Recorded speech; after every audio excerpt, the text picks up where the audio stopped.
আসসালামু আলাইকুম প্রিয় দর্শক, স্বাগত জানাচ্ছি আমার দেশ টপ নিউজে। সঙ্গে আছি আরমান মুজাহিদ। শুরুতে জানবো সংবাদ শিরোনাম। ডাকসু নির্বাচন নিয়ে চেম্বারের স্থগিতাদেশ বহাল, আপিল বিভাগে শুনানি কাল। জাতীয় পার্টি রক্ত পিপাসু হাসিনার আওয়ামী ফেসিবাদকে রক্ষা করেছে, মন্তব্য রিজভির। ধর্ষণের হুমকির প্রতিবাদে ছাত্রদলের বিক্ষোভ। লন্ডনের ইশারায় ডাকসু বন্ধের পায়তারা চলছে, অভিযোগ শিবির সেক্রেটারির। জুলাই গণহত্যায় সাবেক আইজিপি মামুনের দায় স্বীকার। হাসিনা জয় ও পুতুলের বিরুদ্ধে আরও 6 জনের সাক্ষ্য। অধস্তন আদালতের নিয়ন্ত্রণ শৃঙ্খলা বিধানের ক্ষমতা সুপ্রিম কোর্টের হাতে। নির্বাচনে ভোট গ্রহণ কর্মকর্তাদের প্যানেল প্রস্তুতির নির্দেশ। নূরের ওপর হামলায় সুষ্ঠু তদন্ত ও বিচার দাবি বিএনপি ও জামায়াতের। নেপাল সফরে হামজাকে পাচ্ছে না বাংলাদেশ। দর্শক, এতক্ষণ শুনছিলেন সংবাদ শিরোনাম, এবার বিস্তারিত। ঢাকা বিশ্ববিদ্যালয় কেন্দ্রীয় ছাত্র সংসদ ডাকসু নির্বাচনের স্থগিতাদেশ সংক্রান্ত হাইকোর্টের আদেশ চেম্বার আদালতের মাধ্যমে স্থগিত থাকায় এই বিষয়ে আপিল বিভাগের পূর্ণাঙ্গ বেঞ্চ বৃহস্পতিবার শুনানি করবে। প্রধান বিচারপতির নেতৃত্বে আপিল বিভাগের ডাকসুর বিষয়ে চূড়ান্ত সিদ্ধান্ত দেওয়া হবে। আজ আপিল বিভাগের চেম্বার বিচারপতি ফারা মাহবুব এ আদেশ দেন। আদালতে আবেদনের পক্ষে ছিলেন অ্যাডভোকেট মোহাম্মদ শিশির মুনির, রিটের পক্ষে ছিলেন ব্যারিস্টার জ্যোতির্ময় বড়ুয়া। এর আগে সোমবার ঢাকা বিশ্ববিদ্যালয় কেন্দ্রীয় ছাত্র সংসদ ডাকসু নির্বাচন আগামী 30 অক্টোবর পর্যন্ত স্থগিত করে দেয়া হাইকোর্টের রায় স্থগিত করেন চেম্বার আদালত। এদিন বিকেলে আপিল বিভাগের চেম্বার বিচারপতি ফারা মাহবুব এ আদেশ দেন। হাইকোর্টের আদেশের পর তাৎক্ষণিক হাতে লেখা আবেদনের শুনানি নিয়ে আদালত এ আদেশ দেন। একই সঙ্গে হাইকোর্টের আদেশের বিরুদ্ধে ঢাকা বিশ্ববিদ্যালয় কর্তৃপক্ষকে আপিল বিভাগে আবেদন করতে বলেন আদালত। চেম্বার আদালতের আদেশ অনুযায়ী ঢাকা বিশ্ববিদ্যালয় কর্তৃপক্ষ হাইকোর্টের রায়ের বিরুদ্ধে আবেদন করে। এদিকে জাতীয় পার্টি সহ যারা আওয়ামী ফেসিবাদকে সমর্থন ও ফেসিবাদের বয়ানে সুর মিলিয়েছে তাদেরকেও আইনের আওতায় নিয়ে আসা উচিত বলে মন্তব্য করেছেন বিএনপির সিনিয়র যুগ্ম মহাসচিব রুহুল কবির রিজভী। মঙ্গলবার জাতীয় প্রেস ক্লাব অডিটোরিয়ামে আয়োজিত এক আলোচনা সভায় তিনি এ মন্তব্য করেন। রিজভী বলেন, 2024 সালের নির্বাচনের আগে জিএম কাদের ভারতে গেলেন। তখন সাংবাদিকরা তাকে প্রশ্ন করলেন যে আপনার সঙ্গে কি কথা হলো। তখন জিএম কাদের বলেছেন, ওদের পারমিশন ছাড়া কিছু বলতে পারবো না। এই হচ্ছে জাতীয় পার্টি। রিজভী প্রশ্ন ছুড়ে দিয়ে বলেন, আপনি কি ভারতের কোনো রাজনৈতিক দল নাকি বাংলাদেশের রাজনৈতিক দল? এই আপনাদের মেরুদণ্ড, এই আপনাদের নীতি এবং আদর্শ, এই আপনাদের চরিত্র? তিনি আরো বলেন, ভয়ঙ্কর রক্তপিপাসু শেখ হাসিনার আওয়ামী ফেসিবাদকে কারা রক্ষা করেছে? কারা 16 বছর জনগণের লক্ষ কোটি টাকা পাচারের সুবিধা করে দিয়েছে?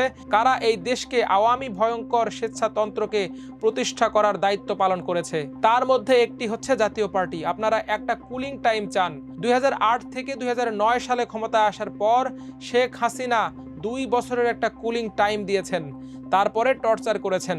বিএনপি কখনো টর্চারে বিশ্বাস করে না। কুলিং টাইম আবার কিসের? আর টর্চারই বা কিসের? বিএনপি তো ক্ষমতায় নেই, এখন তো নির্বাচন হয়নি।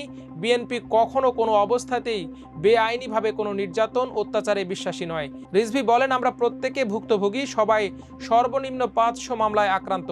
আমরা যারা আক্রান্ত, কিন্তু আমাদের সামনে অন্য কেউ লাঞ্ছিত হোক সেটা আমরা চাই না। কিন্তু যারা ফ্যাসিবাদকে সমর্থন ও ফ্যাসিবাদের বয়ানে সুর মিলিয়েছে তাদেরকে আইনের আওতায় নিয়ে আসা উচিত। জনগণ তাদের বিচার দেখতে চায়। এদিকে ঢাকা বিশ্ববিদ্যালয় কেন্দ্রীয় ছাত্র সংসদ ডাকসু নির্বাচনে ঢাকা বিশ্ববিদ্যালয় শাখা ছাত্র শিবিরের সভাপতির প্রার্থিতার রিট আবেদনকারী নারী শিক্ষার্থীকে প্রকাশ্যে গণধর্ষণের হুমকি ও রাজশাহী বিশ্ববিদ্যালয়ে ছাত্রদল নেত্রীকে হেনস্থা এবং সারা দেশে নারী শিক্ষার্থীদের লক্ষ্য করে অব্যাহত সাইবার বুলিংয়ের অভিযোগ তুলে এর প্রতিবাদে বাংলাদেশ জাতীয়তাবাদী ছাত্রদল বিক্ষোভ মিছিল করেছে। আজ বেলা 12টায় ঢাকা বিশ্ববিদ্যালয়ের টিএসসি থেকে এ মিছিল শুরু হয়ে ক্যাম্পাসের বিভিন্ন সড়ক প্রদক্ষিণ করে পরবর্তীতে বিশ্ববিদ্যালয়ের প্রশাসনিক ভবনস্থ উপাচার্যের কার্যালয়ের সামনে অবস্থান কর্মসূচি পালন করেন। এ সময় ছাত্রদল মনোনীত প্যানেলের ভিপি প্রার্থী আবিদুল ইসলাম খান বলেন, 5 আগস্ট পরবর্তী নারী শিক্ষার্থীদেরকে বারংবার কুরুচিপূর্ণ মন্তব্যের শিকার করা হয়েছে। এই ক্যাম্পাসে আমরা বোনদের নিরাপত্তা নিশ্চিত করতে বদ্ধপরিকর।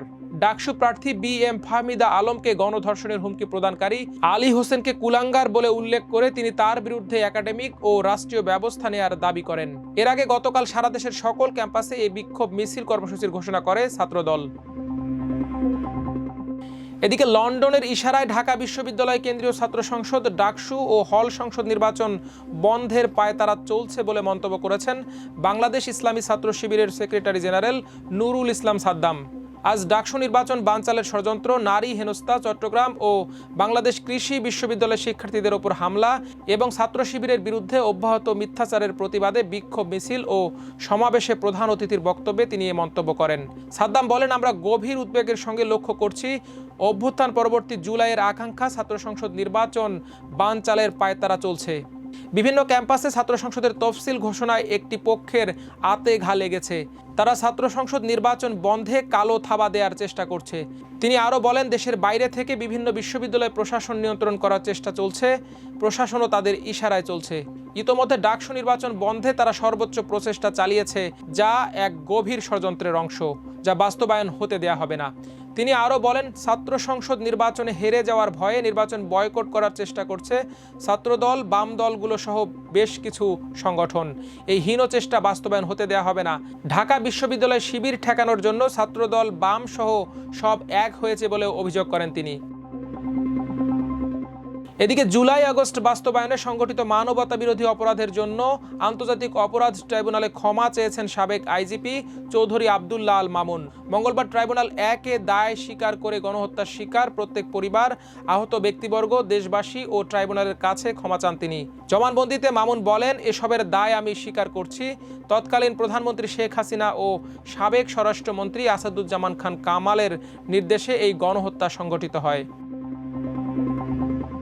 এদিকে ক্ষমতার অপব্যবহার করে পূর্বাচল নতুন শহর প্রকল্পে 30 কাঠা সরকারি জমি বরাদ্দ নেয়ার অভিযোগে দুদকের পৃথক 3 মামলায় ক্ষমতাচ্যুত শেখ হাসিনার ছেলে সজীব ওয়াজেদ জয় ও মেয়ে সাইমা ওয়াজেদ পুতুল সহ 47 জনের বিরুদ্ধে 6 জন সাক্ষ্য দিয়েছেন। মঙ্গলবার ঢাকার বিশেষ জজ আদালত 5 এর বিচারক মোহাম্মদ আবদুল্লাহ আল মামুনের আদালতে পৃথক 3 মামলায় তারা সাক্ষ্য দেন। তাদের সাক্ষ্য শেষে আদালত পরবর্তী সাক্ষ্য গ্রহণের জন্য আগামী 17 সেপ্টেম্বর দিন ধার্য করেন। দুদকের পরিচালক প্রসিকিউটর মীর আহমেদ আলী সালাম বিষয়টি নিশ্চিত করেছেন। ক্ষমতার অপব্যবহার করে পূর্বাচল নতুন শহর প্রকল্পে 10 কাঠার সরকারি প্লট বরাদ্দ নেয়ার অভিযোগে 14 জানুয়ারি সাবেক প্রধানমন্ত্রী শেখ হাসিনা সহ 8 জনের বিরুদ্ধে একটি মামলা দায়ের করেন দুদকের উপপরিচালক সালাউদ্দিন। মামলাটি তদন্ত শেষে গত 10 মার্চ তদন্তে প্রাপ্ত আরও 4 জন সহ 12 জনের বিরুদ্ধে আদালতে চার্জশিট দাখিল করেন মামলার তদন্তকারী কর্মকর্তা দুদকের সহকারী পরিচালক আফনান জান্নাত কেয়া। এদিকে অধস্তন আদালতের বিচারকদের নিয়ন্ত্রণ ও শৃঙ্খলা বিধানের ক্ষমতা সুপ্রিম কোর্টের হাতে ফিরিয়ে দিয়ে ঐতিহাসিক রায় দিয়েছেন হাইকোর্ট। এছাড়াও রায়ে আগামী 3 মাসের মধ্যে বিচার বিভাগের জন্য পৃথক সচিবালয় প্রতিষ্ঠার নির্দেশ দেওয়া হয়েছে।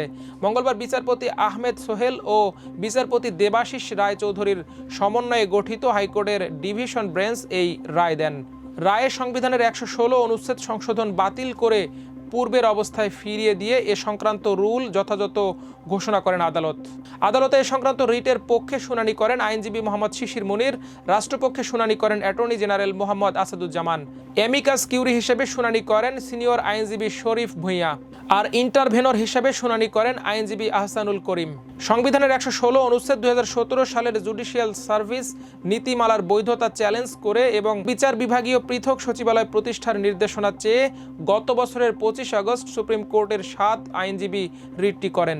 এই রিটের প্রাথমিক শুনানি নিয়ে গত বছরের 27 অক্টোবর বিচারপতি ফারাহ মাহবুব, বর্তমান আপিল বিভাগের বিচারপতি, ও বিচারপতি দেবাশিস রায় চৌধুরীর সমন্বয়ে গঠিত বেঞ্চ রুল জারি করেন। এদিকে ত্রয়োদশ জাতীয় সংসদ নির্বাচনে আগামী 30 অক্টোবরের মধ্যে ভোট গ্রহণ কর্মকর্তাদের একটি পূর্ণাঙ্গ প্যানেল গঠনের নির্দেশ দিয়েছে নির্বাচন কমিশন। মঙ্গলবার ইসির উপসচিব মোহাম্মদ মনির হোসেনের সই করা এ সংক্রান্ত চিঠি ইতোমধ্যে সব জেলা নির্বাচন কর্মকর্তাদের কাছে পাঠানো হয়েছে।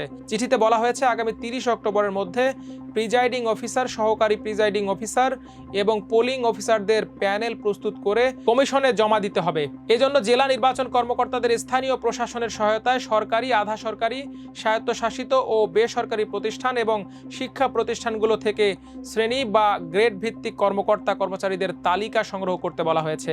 এ তালিকার ভিত্তিতে সংশ্লিষ্টদের মধ্য থেকে ভোট গ্রহণের জন্য উপযুক্ত ব্যক্তিদের নির্বাচন করে প্যানেলে অন্তর্ভুক্ত করতে হবে।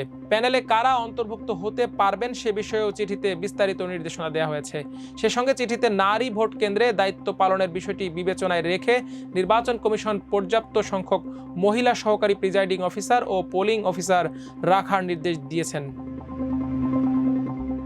এদিকে গণ অধিকার পরিষদের সভাপতি নুরুল হক নূরকে হত্যার উদ্দেশ্যে আঘাত করা হয়েছে বলে মন্তব্য করেছেন বিএনপি মহাসচিব মির্জা ফখরুল ইসলাম আলমগীর। মঙ্গলবার দুপুরে ঢাকা মেডিকেল কলেজ হাসপাতালের কেবিনে ভর্তি নূরকে দেখতে গিয়ে এ মন্তব্য করেন তিনি। এ সময় তিনি তার চিকিৎসা দেশের বাইরে করার জন্য সরকারের প্রতি আহ্বান জানান। ফখরুল বলেন, যারাই আঘাত করুক, আঘাতটা করেছিল তাকে হত্যার উদ্দেশ্যে, এটা খুব পরিষ্কার। অভ্যুত্থানের পরেও আইনশৃঙ্খলা বাহিনী তাদের ওপর যদি এমন আক্রমণ করে, তাহলে সাধারণ মানুষের সঙ্গে তারা কি করছে চিন্তা করেন। এটা আমি কোনোভাবেই মেনে নিতে পারি না। এ বিষয়ে দ্রুত বিচার বিভাগীয় তদন্ত শেষ করে দায়ীদের বিরুদ্ধে ব্যবস্থা নেওয়া উচিত বলে মনে করেন বিএনপির এই নেতা। অন্যদিকে নূরের ওপর হামলার সুষ্ঠু তদন্ত করে বিচার দাবি জানিয়েছেন বাংলাদেশ জামায়াত ইসলামীর নায়েবে আমির ও সাবেক এমপি অধ্যাপক মুজিবুর রহমান। বিকেলে ঢাকা মেডিকেল কলেজ হাসপাতালে ভর্তি নূরকে দেখতে যান তিনি। এ সময় তিনি সাংবাদিকদের বলেন, নূরকে যেভাবে আঘাত করা হয়েছে এর নিন্দা করার ভাষা আমাদের জানা নেই। দেশ এখন ক্রান্তিকাল অতিক্রম করছে, সবাইকে সচেতনভাবে দায়িত্ব পালন করা দরকার। তিনি বলেন, দেশে যে আইন আছে তাতে সুষ্ঠু তদন্ত করে বিচার হওয়া দরকার। তাছাড়া এভাবে চলতে থাকলে অন্য কারো সাথেও এমন ঘটনা ঘটতে পারে। যে কোনো ঘটনারই সাথে সাথে তদন্তের দরকার। এদিকে সেপ্টেম্বর উইন্ডোতে বাংলাদেশের হয়ে খেলবেন না হামজা চৌধুরী। তিনি সেপ্টেম্বরে আসবেন না এমন গুঞ্জন আগে উঠলেও আজই বিষয়টি আনুষ্ঠানিকভাবে জানিয়েছে বাফুফে। ফিফা উইন্ডোতে 6 ও 9 সেপ্টেম্বর নেপালের বিপক্ষে 2 ম্যাচ খেলার জন্য আগামীকাল কাঠমান্ডুর উদ্দেশ্যে রওনা হবেন তপু বর্মনরা। বিকেলে বাফুফে ভবনে এসেছিলেন জাতীয় দলের ম্যানেজার আমের খান। বাফুফে সভাপতি তাবিদ আউয়ালও ছিলেন উপস্থিত। সভাপতির সঙ্গে আলোচনার পর ফেডারেশন ভবন থেকে জাতীয় স্টেডিয়ামে যাওয়ার সময় উপস্থিত সাংবাদিকদের ম্যানেজার বলেন, নেপাল সফরে হামজা আসছেন না। শেষ ম্যাচে তিনি কিছুটা ব্যথা পেয়েছেন। আবার 13 সেপ্টেম্বর লেস্টার সিটির খেলা রয়েছে। ক্লাব সূচি এবং সুস্থতা বিবেচনায় হামজা সেপ্টেম্বর উইন্ডোতে নেপালে খেলবেন না, এটা তার এজেন্ট আমাদেরকে জানিয়েছে। দর্শক, আজ এ পর্যন্তই। সবাই ভালো থাকুন, সুস্থ থাকুন, থাকুন আমার দেশের সঙ্গে। আল্লাহ হাফেজ।